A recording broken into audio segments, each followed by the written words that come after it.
स्वागत है आपका आपके अपने YouTube चैनल ओसीसी बाय विपुल सर्वी। दोस्तों आज हम लोग पढ़ेंगे बीएससी सेकेंड ईयर के इनऑर्गेनिक केमिस्ट्री के मोस्ट इंपोर्टेंट क्वेश्चन के पार्ट नंबर 13 में पार्ट नंबर 12 तक हम लोग पढ़ चुके हैं। अगर आप लोग नहीं देखें तो प्लीज जाकर के देख लीजिए। आज जो हम लोग पढ़ने जा रहे हैं वो पढ़ने जा रहे हैं एक्टिनाइड्स और ट्रांस यूरेनिक एलिमेंट में क्या डिफरेंस होता है। ये आपसे बार बार क्वेश्चन पूछा जाता है बीएससी सेकेंड ईयर में भी और क्लास 12 में भी। तो अगर आप लोग क्लास 12 में हैं या फिर बीएससी सेकेंड ईयर में तो बिंदास आकर के यहाँ पे पढ़िए, देखिए, कोई दिक्कत नहीं है, आपको आराम समझ में आएगा। सेम यही जाकर के आपको अपने एग्जाम में लिखना होगा। तो आते हैं सीधे सीधे क्वेश्चन पर। क्वेश्चन आपसे पूछा जाएगा differentiate between actinides and transuranic elements. 2013 में 1 साल का हम लिखे हुए हैं, बाकी बहुत साल में पूछा हुआ है। आप लोग जाकर के देखिएगा तब आपको समझ में आएगा। अपने अपने आप लोग प्रीवियस पेपर में देखते रहा करिए। ये आप लोगों का काम है, मेरा काम नहीं है। हम लास्ट में आपको पेपर का पूरा पेपर हम आपको प्रोवाइड करेंगे, टेंशन मत लीजिए। पूरा पेपर की एनालिसिस करेंगे और बताएंगे इसमें कौन कौन से क्वेश्चन आए हैं, कौन कौन से हम करवाए हुए हैं। अभी हम लोग सीधे सीधे क्वेश्चन पढ़ रहे हैं। तो आते हैं इसका आंसर। अगर ये आपसे पूछ लिया जाता है तो आप आंसर क्या लिखेंगे, आंसर कैसे लिखेंगे, ध्यान से देखिए। बिफोर सेकेंड वर्ल्ड वार, इसकी थोड़ी सी हिस्ट्री से आपको स्टार्ट करना है लिखना। Before second world war only 3 actinides were known. इसका मतलब जब सेकेंड वर्ल्ड वार जब हुआ तो उस समय केवल 3 ही एक्टिनाइड दुनिया को पता थे कि दुनिया में केवल 3 ही एक्टिनाइड होते हैं। देखिए, फर्स्ट वर्ल्ड वार कब हुआ? 1914 में हुआ था, 1914 में हुआ था। और सेकेंड वर्ल्ड वार आपका हुआ था 1939 में, 1939 में हुआ था। तो 1939 की बात हो रही है कि बिफोर 1939 यानी कि बिफोर सेकेंड वर्ल्ड वार, यानी कि 1939 से पहले की बात हो रही है। उसके पहले, सेकेंड वर्ल्ड वार से पहले सभी पूरी दुनिया को ये पता था कि only 3 actinides were known in the nature में सिर्फ और सिर्फ 3 ही एक्टिनाइड्स होते हैं। और वो कौन कौन से थे, उनका नाम क्या था, उनका नाम आपको मेंशन करना पड़ेगा एग्जाम में। दीज आर थोरियम 90 जिसका होता है एटॉमिक नंबर, पैलेडियम 91 होता है, यूरेनियम जिसका 92 होता है। तो ये आपको बिल्कुल याद कर लेना है। थोरियम, पैलेडियम और यूरेनियम, ये तीनों के तीनों आपको याद कर लेने होंगे। सॉरी माफी चाहेंगे हम आपसे। ये आपका पैलेडियम नहीं, पैलेडियम कहाँ है, इसमें आ जाएगा, इसमें प्रोटेक्टीनियम होगा, ठीक है। तो माफी चाहेंगे आपसे हम कि गलती से निकल गया मुझसे। थोरियम, प्रोटेक्टीनियम और यूरेनियम, तीनों आपको याद रखना है। थोरियम, प्रोटेक्टीनियम और आपका यूरेनियम। और अगर आप यूरेनियम में भी देखेंगे तो वैसे सिर्फ यू, आपको जो पीरियोडिक टेबल है, पीरियोडिक टेबल में सिर्फ आपको यू देखने के लिए मिलेगा, यानी कि यू के ऊपर 92, यानी कि यू का मतलब यहाँ पे जाता है uranium.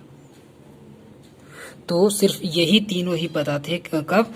Before second world war से पहले सिर्फ ये 3 ही एक्टिनाइड्स दुनिया में पता थे कि नेचर में सिर्फ 3 ही एक्टिनाइड्स होते हैं। लेकिन हुआ क्या? तो these are called natural actinides. तो इन तीनों को हम लोग बोलते हैं नेचुरल एक्टिनाइड्स, क्योंकि नेचुरली हमको 3 पता थे, बाकी को बनाया गया, आर्टिफिशियली बनाया गया है, कैसे भी हम आपको बताते हैं। लेकिन पहले इतना समझिए कि ये जो 3 है, तीनों का नाम आपको याद होना चाहिए। 90, 91 और 92 वाले, ये तीनों बिल्कुल नेचुरल हैं, नेचुरली बिल्कुल पाए गए थे नेचर में, जिसकी वजह से इनको नेचुरल एक्टिनाइड्स भी कहा जाता है। बट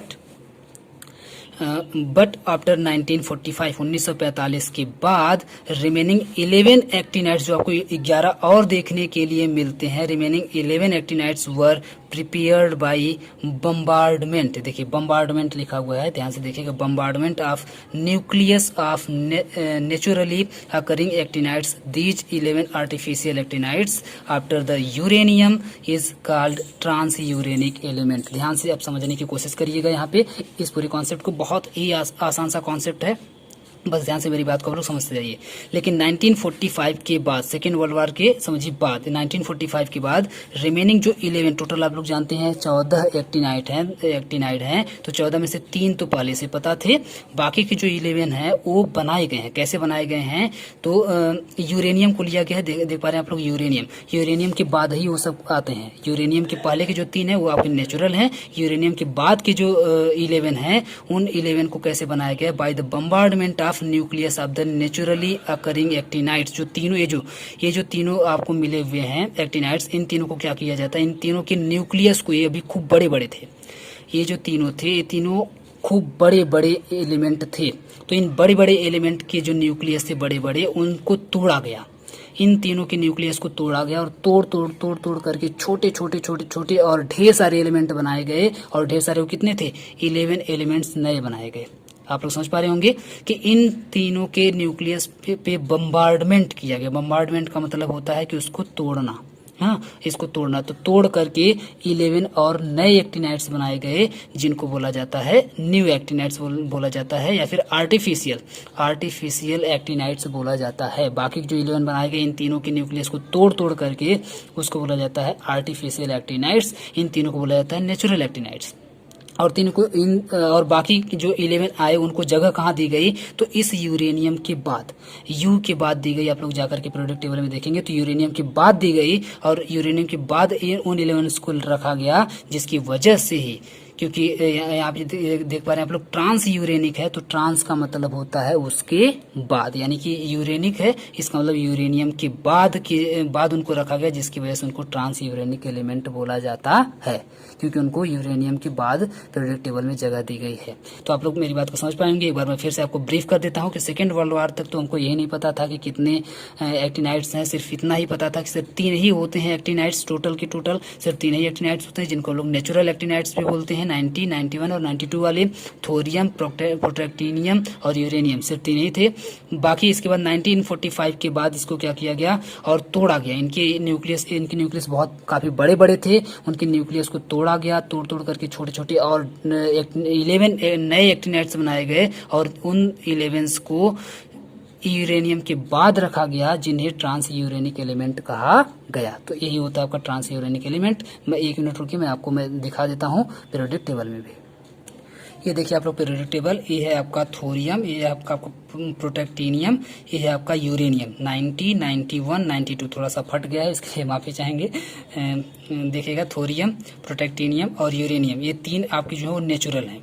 ये बिल्कुल 3 के 3 यहाँ पे आप देख पा रहे हैं नेचुरल है, इसीलिए इन तीनों को थोड़ा अलग तरीके से बनाया गया है, मतलब अलग कलर से देख पा रहे हैं आप लोग इसको बनाया गया है। बाकी के इसके आगे के जो 11 टोटल हैं, देख पा रहे हैं आप लोग, ये आपका नेपच्यूनियम है, प्लूटोनियम है, एमेरिसियम है, सीरियम है, ठीक है। इस तरीके से करते हुए आप देख पा रहे होंगे, सबका नाम पढ़ेंगे तो टाइम लगेगी। ये यहाँ तक तो टोटल A11 है 103 तक, ठीक है। टोटल A11 जो है, इन्हीं 11 को, ये जो आप देख पा रहे हैं यहाँ पे नेपच्यूनियम से लेकर के पूरा यहाँ तक लॉरेंसियम तक, ये जितने एलिमेंट्स है, इन्हीं एलिमेंट्स को बोला जाता है ट्रांस यूरेनिक एलिमेंट्स। इन्हीं एलिमेंट्स को क्या बोला जाता है, ट्रांस यूरेनिक एलिमेंट्स बोला जाता है।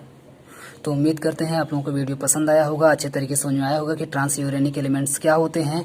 तो प्लीज़ आप लोगों से मेरी हाथ जोड़ करके रिक्वेस्ट रहती है कि आप लोगों के लिए मैं इतनी मेहनत कर रहा हूँ, फ्री में सारी वीडियोस प्रोवाइड कर रहा हूँ, तो प्लीज़ आप लोगों की इतनी जिम्मेदारी बनती है कि आप लोग अच्छे अच्छे कमेंट्स करें, और आपके जितने भी क्लासमेट्स हैं उन सभी को भी शेयर करें और बताएं। अगर कोई फीडबैक है, कोई आपको गलती लगती है, कोई आपको ऐसा लगता है कि इसमें सुधार होना चाहिए, या पढ़ाने के स्टाइल में, या जो भी आप लोग सुधार चाहते हैं हमसे, प्लीज़ आप लोग अपना फीडबैक, अपना सुधार जो भी आप लोग चाहते हैं, जो भी आपके मन में चल रहा है, आप लोग कमेंट करके हमको जरूर बताया करिए, जिससे हमको पता चले कि हम किस वे में जा रहे हैं। तो उसमें हम थोड़ा सा और सुधार लाएंगे, जैसा भी आप लोग कहेंगे हम आप लोगों के अकॉर्डिंग उसमें और सुधार करने की कोशिश करेंगे। तो कैसा लग रहा है प्लीज़ आप लोग बताइएगा। पूरा वीडियो देखने के लिए बहुत बहुत धन्यवाद।